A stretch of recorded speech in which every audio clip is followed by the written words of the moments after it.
Hello and welcome to MotherCare. It's always a pleasure and privilege bringing the show to you. My name is Marian and I truly do have fun on this show. I really do. I get information and I get to also pass the information to you, and sometimes I feel at the end of the day someone should give me like a doctorate degree or something. I've learned so much. Well, today is no different. There's a lot of education and information coming your way on MotherCare, and we always start with a short documentary to get you to understand where the show is headed today. We have your questions, okay? So Dr. Clement will be in the house much later to take all your questions, and you have to wait for that, okay? You have to wait for that. But right now, let's take our short documentary explaining our focus on the show today, and we'll be right back.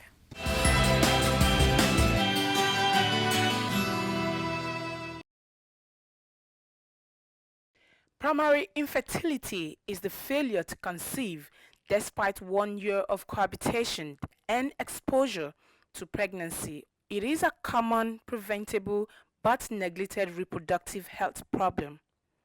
It has been estimated that million couples suffer infertility every year. At the end of 2012, World Health Organization (WHO) came up with a fact that 1 in every 4 couples in developing countries has been found to be affected by infertility. Infertility may not be a threat to physical health, but carries with it extremely adverse social and psychological implications. Due to their infertile status, they suffer physical and mental abuse, neglect, abandonment, economic deprivation, social ostracism, exclusion from certain social activities, and even traditional ceremonies. There are a few reproductive technologies available, mostly in cities. Identifying the risk factors can be of great help to prevent infertility in females, just as effort is needed to raise awareness of causes and consequences of primary infertility.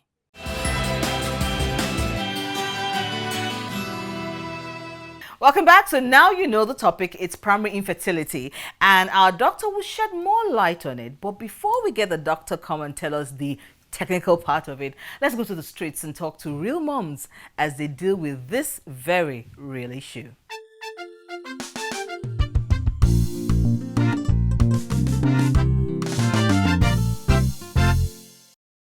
Infertility is the inability of a couple to conceive after 1 year despite frequent, that's 3 times in a week, ejaculatory, penetrative sexual intercourse. That's infertility. Primary infertility basically is a couple that has been married and like for over a year now have not been able to conceive a child, irrespective of the number of times they have intercourse. Primary infertility is actually when a woman is unable to conceive after 1 year of constant sexual intercourse ever in her life. I mean that she had never been given birth before, never conceived before. Primary infertility in summary is inability of a married couple that have cohabited, have had adequate sexual intercourse, that's 3 or more sexual intercourse per week, and are able to have an offspring after a year of cohabiting, and they have never had any issue. That can be defined as primary infertility. The causes of primary infertility is divided amongst the female, the male, and other factors. The male takes 40% of the causes, the female 40%, then the other 20% can be due to any other stuff. Welcome back. It's still MotherCare, and that was our Real Moms, Real Issues segment talking about the focus of our discussion now. It's primary infertility, and I have with me Dr. Ernest Ugochukwu Onogo, who is the Chief Medical Director, Eagle Clinic and Health Consultancy Services Limited. Welcome back to the show, Doc. You're welcome. It's great to have you back. It's my pleasure. Okay, so let's talk about what would you tag primary infertility?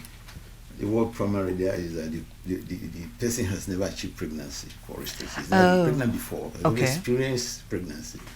It can be male, it can be a man, it can be a woman. For instance, a woman of reproductive age who has adequate sexual intercourse and yet not able to achieve pregnancy, has never had not been pregnant in life. A man within reproductive age, adequate sexual intercourse, and you have not been able to pregnant a woman. Oh, you know, I like that part, because when we think about infertility, we just think it's female. So when you said male and female, I'm thinking, there's a man. Okay, so he too could fall under that.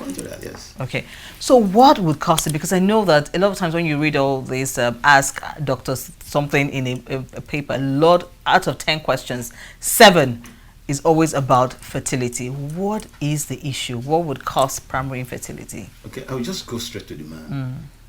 You know, the man who is able to achieve, it has erection. Yeah. It does what a man should do. But it cannot pregnant a woman. Okay. Because the testicles are either not there, some of them have clitoridism. That is congenital challenge. Wow. Either the testicles did not descend where he was a child, when he was born, and the mother never took care. And he grew up with that testicles, unknown to him. They're already in the stomach, they are damaged. Oh. Some even had injuries where, as you know, playing football, kicking around, damaging their testicles. Okay, and they not get pregnant. They find they cannot, pregnant a woman. Okay. You know, these are, and there are, like I said, congenital. Some you have no control over. Okay. And some just traumatic secondary, because of injuries. Somebody can cause that. And of course, a man who is not able to achieve erection. Oh, even when the other things are there. Okay, so you could have the testicles, but yes, you can still not. Erection dysfunction. Okay. Can also cause that, basically. All right. And of course, somebody, maybe whatever way would have got infection, chitis, a bit more chitis. Okay. Affecting the testicles somehow. Blocking the tubes, just like women have tubes. Men also have tubes. They are blocked. Sperm cannot come out. Wow. Okay, when you check, they say they have what we call azoospermia. That is azoospermia. There's no sperm at all. Okay. That is, they are men. They are biological men. But they just can't reproduce. They cannot reproduce. Okay, and so just looking everything normal, but normal. just that they can't pregnant their wives. Wow. Yes. Okay. Then the men, the women, they said it's just congenital. It can be hormonal. That's hormones and substances that are secreted by the body that mediate the process of reproduction. There are major hormones, the follicular stimulating hormone. I just have to use the words because I know. Produce body. The process of reproduction starts from the brain. Okay. Hypothalamus stimulates the pituitary another gland in the brain that produces some hormones that would now, affect the ovaries. Oh. To start producing the ones that are common to us, estrogen and progesterone. Okay. And if there is a process, if there is a problem along the road, and that they produce, the ovaries are not responding. End organ failure. There are symptoms, with technical terms we call them. The person cannot get pregnant, for instance, no matter what you do. All right. Sometimes the ovaries are there, they are there, but the tubes are not well formed. The tubes are not well formed. They are not well formed. Okay. So there are no tubes for them to pass. Some women don't have wombs, congenital atresia. They have no wombs at all. No wombs at all. No. Have you ever seen that? Of course, yeah. Wow. So these are congenital malformations that can occur, and make a woman not to get pregnant. She's, married within reproductive age, and yet she cannot reproduce. So these are some of the challenges that are then there is a primary. Okay. They are there from the word go. That's why they are primary. They are from the word go, and not much can be done. about them. Whenever we see such situations, there are some of them who have overriding male hormones. Even they are females. They have, you see them have hairs all over their body. Like hirsutism, That would affect that too? It can affect because it will interrupt the process. Okay. It will suppress the female hormones in them, not making them to the process of ovulation, that process to go full long, to produce. These are some of the things that can lead around it. When, a very important question I want to ask, when should, if I'm a woman or I'm a man and I want to have a child and I'm trying to have a child, when should I begin to think I need to see a doctor? How long should one wait? How long? Because some people hear 10 years, 5 years. How long should we wait to begin to look for answers? Yeah. And there's no problem with the woman. Within 3 months, they should achieve pregnancy. Wow, really? But as it used to be 6 months, that has been brought down to 3 months now. It could be 6 months, but it has been brought down to 3 months. If there's cohabitation, adequate sexual intercourse, regular sexual intercourse, and you're not able to achieve pregnancy, then there is a challenge. Oh. There is a challenge somewhere. It could be primary infertility. Okay. Okay. Secondary. Okay. Because before ever they even got married, some of them have been sexually active. And you probably thought it was luck.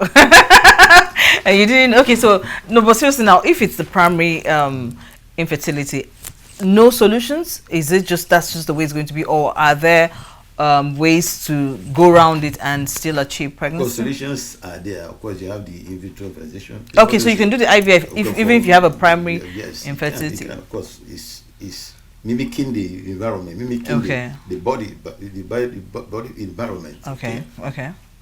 That's just what is being done. Okay. So that can be used, and they can succeed. Okay. But I tell you, the failure rate, in solving primary infertility is so high. They say you get a miracle. Wow. Because these are, some of them are anatomical, they are structural. Okay. This organ is not there, it's not there. It's not there. For instance, so are you going to do transplant, which is a process that is rarely done?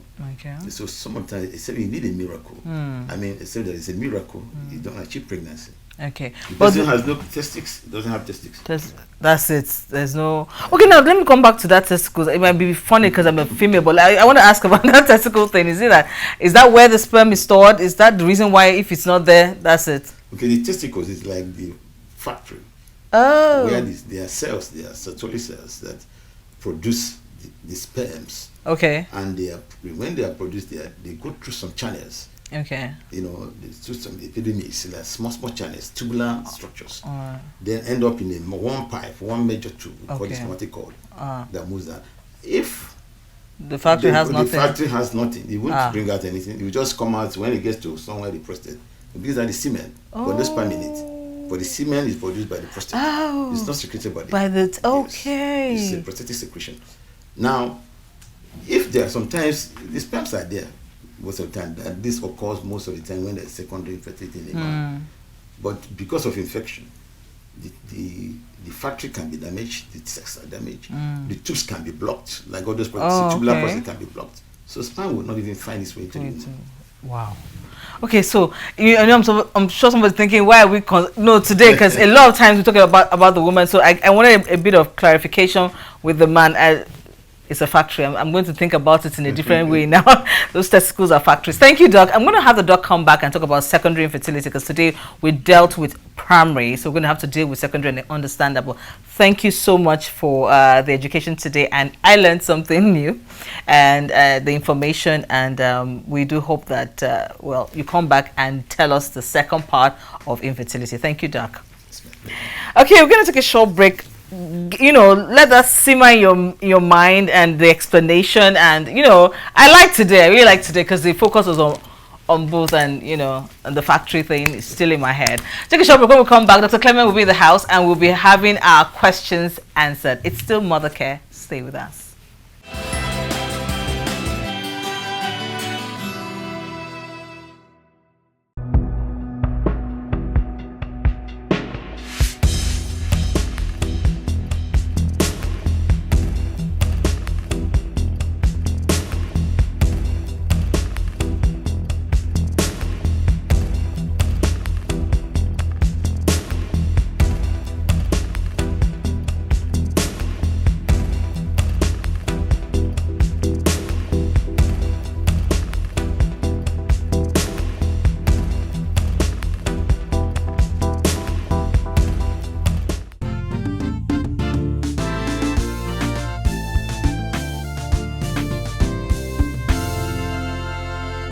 Welcome back. It's still Mother Care, and welcome to Moments with our doctor.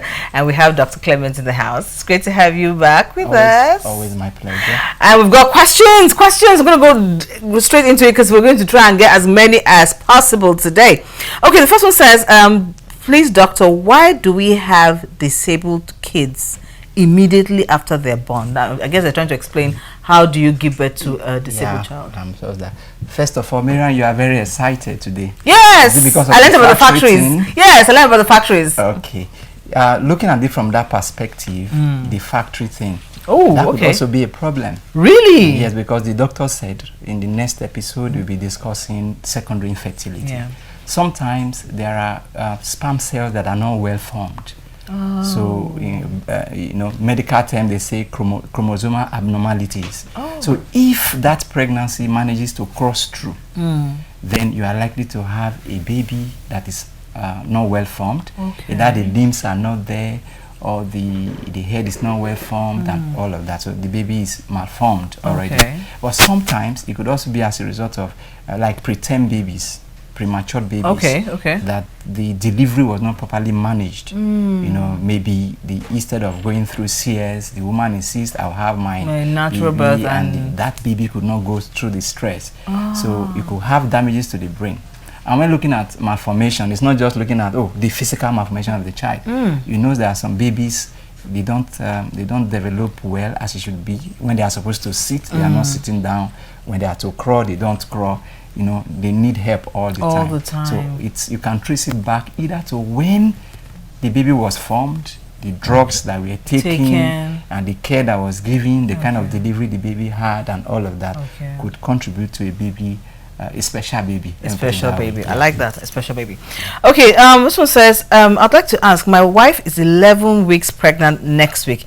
Is it still safe for us to be having sex? Yes, the guys in the house know that it is safe, except there are other contraindications. Like a woman that has miscarriage, several miscarriages, and they always complain of lower abdominal pain. Or a woman that is in cyclage, cervical cyclage. You know, maybe a woman having recurrent abortions. So the only thing you do now is tie up the cervix so that the baby does not fall out. So such a woman, once the cyclage is there, cannot have sex until after delivery. Wow. Yes. Okay, that's a big one. Okay, this one says, please, my husband and I met while I was on my period. Will this result into pregnancy? Because after then, I have not been bleeding well.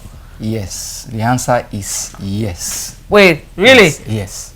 If you're in your you're having your period, you could get pregnant. Can get pregnant. Emphatic yes, because the sperm cell can live for 3 to 5 days. Can survive for 3 to 5 days. And for the fact that you are bleeding does not mean the eggs are not there. So if it was not, it was convenient enough to have sex in that period, you can be pregnant. So it's better you go for a pregnancy test. Wow. And a scan, a transvaginal scan, got possibility of ectopic pregnancy. Wow. That's big trouble in Little China. Okay, one last question. I know there are much more, but this one says, I want to know about family planning. I'm 25 years old with 3 kids already. I married early, and I want to wait for a while before giving birth again. Really, giving birth again? Okay, but what should I do? Well, you know, the Bible says go and be multiply. Okay. And be fruitful and multiply. You know, the economy was not like this then, but continue. The Bible's economy is always good. Okay. Well, it's good. She's asking for family planning, 25 years. That is very good. I had 3 kids already. Already? Yeah, so that's fine. So you have different types of family plan you can go for. There are injectables that 2 months, 3 months injections, or you go for the one you can insert through the vagina, 5 to 10 years. And you can put on your arm. You can get that for like 5 years. And most of these services are actually free in some centers, and they are readily available in primary health centers and hospitals and all of that. So it's better you go for it and see how your children grow. You consider if it's really worth having to have more, but it's a personal thing. It's a personal thing. It's a 3 children at 25. You are very lucky. At 25, I wasn't even thinking of getting married. Okay, but you know what? I think you should also see a doctor for the best possible one that would suit you. So thank you. I know there are more questions, but I can take all of them. But Dr. Clement is always here. Send him your questions. He'll answer you personally. So some of you send questions and say you want a personal answer, and we will deal with that personally for you. Thank you, Dr. Clement. Always my pleasure. Always a pleasure having you. All right, take a short break. It's still Mother Care. Stay with us.